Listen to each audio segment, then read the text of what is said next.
राधे राधे, जय श्री कृष्णा। आज मैं मतलब सोच रही हूँ क्या बताऊँ। कुछ लोग मुझसे पूछते हैं मेरे घर में बरकत नहीं होती। मतलब जैसे पैसा आता है तो मेरे घर में बरकत नहीं होती है। और जैसे पैसा आता है, खाना बहुत ज़्यादा लगता है घर में। जैसे 4 लोग तो ऐसा लगता है 6 लोगों का खाना बना, 7 लोगों का बना, अधिक।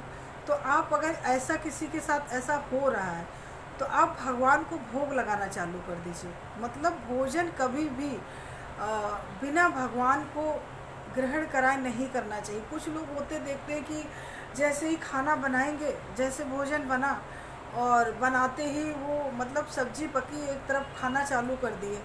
नहीं, ऐसा नहीं करना चाहिए। हमेशा ही आप साफ़ सुथरे से भोजन बनाएं। और जो भी भोजन तैयार होता है, आप सब्जी जो भी बनता है आपके घर में, नमक रोटी बनती, दूध सब्जी रोटी दाल चावल जो कुछ बनता है, पहले एक थाली लगाइए, अपने भगवान को अर्पण करिए और उसके बाद भोग ग्रहण करिए। आप कभी बीमार नहीं पड़ेंगे, क्योंकि आपका जो भोजन होता है तो वो प्रसाद बन जाता है। और जो लोग नहीं लगाते हैं, जो लोग इस तरह से भोजन करते हैं, तो अक्सर करके उनको पेट में दिक्कत हो जाती हैं। अचानक ही कुछ हो जाता है, अचानक बीमारियां हो जाती हैं। तो हमेशा ही भोजन अगर कुछ लोग मतलब पूजा ही नहीं करते हैं, कहते हैं अरे हम दीदी हम तो भोग लगाते समय भूल जाते हैं। तो अगर उनको लगता है कि अगर भोग लगाते समय भूल जाते हैं तो कुछ नहीं, आप पूरी थाली परोसिए अपने हाथ में, जो भी आपका खाते हो पूरा खाना लगाइए और ऐसे करिए, हे ब्रह्मा, हे विष्णु, हे महेश, हे गुरुदेव, मेरे समस्त देवी देवताओं, मेरी समस्त स्वर्गदेव शक्तियों, मेरे समस्त गुरु जी, और मेरे अंदर जो 5 तत्व है, मेरे 5 देवता मेरे अंदर रहते हैं, वो 5ों तत्व आप समस्त देवी देवता आप भोजन ग्रहण करिए। थोड़ी देर आँख बंद करिए और अपने लिए जो भोजन निकाले हैं वो भगवान को अर्पण कर दीजिए। आपका भोग लग गया। अगर आप वैसे नहीं लगा सकते तो भोजन करने से समय भगवान को बोलिए, भगवान तो उसी में ग्रहण कर लेते। उन्हें कुछ नहीं चाहिए, वो आपके खाने के भोजन के भूखे नहीं है, पर हाँ वो आपके भाव जरूर देखते हैं कि वो तो आपके लिए बहुत कुछ करते हैं, पर आप उनके लिए क्या करते हैं। आपके वो माता पिता हैं और माता पिता को छोड़ के आप भोजन करते हैं तो कहीं न कहीं से तो आपको दुख होगा। कहीं शरीर से दुख होगा, तो कहीं धन से दुख होगा, कहीं मानसिक परेशानी होगी, डिप्रेशन के शिकार होंगे। और बहुत ज़्यादा सुंदर, बहुत स्मार्ट लग रहे हैं जो लोग लगते हैं, तो क्या वो दुखी नहीं होते? उनके अंदर से पूछिए। जिनके पास करोड़ों रुपए हैं वो भी सोचते हैं कि करोड़ों क्या, मैं सोचती देखती कुछ लोग तो बहुत पैसे वाले आते हैं मेरे पास। मेरी शॉप है, मतलब पार्लर है, तो वहाँ पे हर तरीके के लोग आते हैं, पूछते रहते हैं। कुछ लोग बोलते हैं दीदी, क्योंकि मैं आज इस तरह से तो आज ही मैं वीडियो बना रही हूँ, एक मतलब अभी बनाई हूँ और फिर दोबारा बना रही हूँ। तो कुछ लोग पूछते दीदी आपको चेहरे को देख के लगता है कि आप साधु लगते हो, आपको लगता है कि आप पूजा पाठ वाले हो, ऐसे कुछ पूछने लगते हैं। तो मैं किसी से कुछ बताती नहीं हूँ और बहुत सिंपल तरीके से रहती हूँ, किसी को कुछ ना समझ में आए तो। लेकिन फिर भी लोग पूछने लगते हैं कि क्या ऐसे हो सकता है, क्या ऐसे हो सकता है। तो मेरा कहने का मतलब ये है कि अगर आप भोजन करते हो और भगवान को ग्रहण कराते हो तो आपको जल्दी बीमारियां नहीं आई। अगर आप कमाते हो तो आप महीने में अगर आपकी 10,000 भी इनकम है, 5,000 है, 20,000, 50,000, वैसे तो दशांग हिस्सा भगवान का होता है। 10वां हिस्सा हमेशा भगवान को ही दिया जाता है, लेकिन लोग नहीं कर पाते।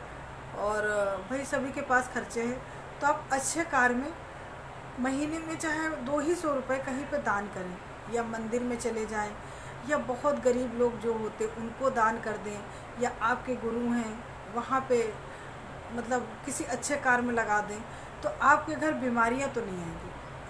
इतना तो मेरे जीवन का अनुभव है, क्योंकि मुझे भी जीवन में पहले बहुत कष्ट होता, पैसा बहुत आते थे, चले जाते थे। पता चला 10,000 आए तो खर्चा, 20,000 आए तो खर्चा, और 50, 80 हज़ार, 90 हज़ार रुपये मैंने कमाया महीने में। और मेरी पहले दुकान कोरोना से पहले बहुत चलती थी, लेकिन जैसे आता था वैसे चला जाता था। लेकिन जब मैंने अपने पिता गुरुजी से जुड़ी, उनकी कृपा हुई और उन्होंने बहुत चीज़ें, काफ़ी कुछ चेंज हो गया। और जब ये सब करना चालू करी तो सच बता रही हूँ, अगर मेरी महीने में 5,000 भी इनकम हो जाए तो मेरे 5,000 में पूरा घर का खर्चा चल जाता। सब चीज़ उसी प्रकार की, कोई मुझे खाने से, पहनने से, भगवान की पूजा पाठ में किसी प्रकार की कोई दिक्कत नहीं होती है। और पहले तो मैं बहुत काम करती थी, सुबह से शाम से लेके, मतलब काम ही काम, काम ही काम। उसके बाद भी मुझे मतलब वो लाभ नहीं प्राप्त होता था। अब आराम से काम करती हूँ, बहुत कम करती हूँ, पूजा करती हूँ, घर परिवार थोड़ा बहुत देखती हूँ, और बाकी तो चलाने वाले वो हैं मेरे बाके बिहारी, मेरे गुरुदेव, मेरी गुरु माँ और मेरे समस्त देवी देवताओं, उनकी कृपा है।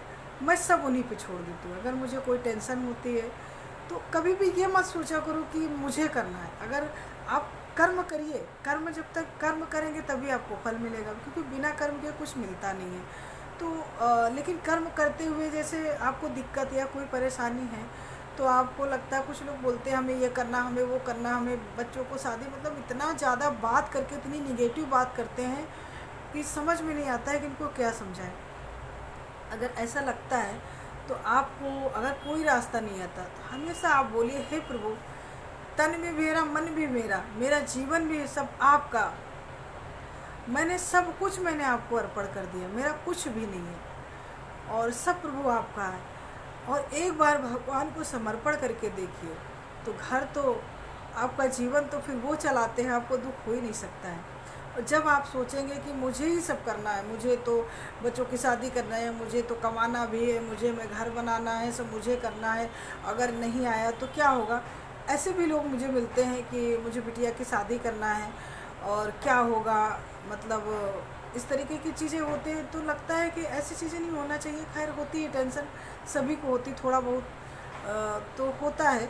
लेकिन हाँ, अगर वो जुड़ गया अध्यात्म से, उसकी जो चेतना की धूल हट गई तो वो ऐसी बातें नहीं करता, क्योंकि वो जानता है कि करने वाला तो वो है। मेरा तो जो भी माध्यम है, प्रभु ने जो एक नौकरी करने के लिए भेजा है। एक परिवार में क्या करता है आदमी, जन्म पाता है, बच्चे होते हैं, शादी होती है, बच्चे होता है, मतलब यही हर आदमी, मतलब जन्म, माता पिता, बच्चे, पति, पोती, पोता करके फिर क्या होता है, लास्ट में उसकी आ गया, चलिए आपका काम हो गया। लेकिन क्या वो अपने लिए कमाता है? जीवन में तो हम घर, पैसा, सब कुछ कमाते रहते हैं, क्या वो असली कमाई है? पैसा तो होना चाहिए, गरीबी मुझे भी नहीं पसंद है, और कर्म भी करना चाहिए, लेकिन साथ साथ में प्रभु को जरूर याद रखें, उनकी भक्ति भी करनी चाहिए, पुण्य भी करना चाहिए, क्योंकि वो साथ हैं तो आपके पास सब कुछ अच्छा है। आपके पास परेशानियां तो आएंगी पर दूर हो जाएंगी, बीमारियां तो आएंगी पर दूर हो जाएंगी। और जो लोग ऐसा नहीं करते हैं तो अचानक ही हो जाता है, जो होता अचानक ही हो जाता है।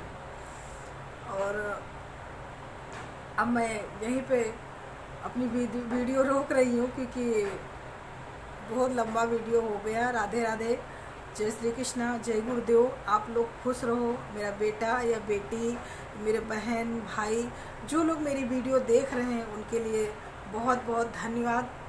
और तहे दिल से मैं उनका शुक्रगुजार हूँ कि इसलिए कि ये बहुत लोगों ने मेरा चैनल सब्सक्राइब किया है, उनके लिए बहुत बहुत धन्यवाद।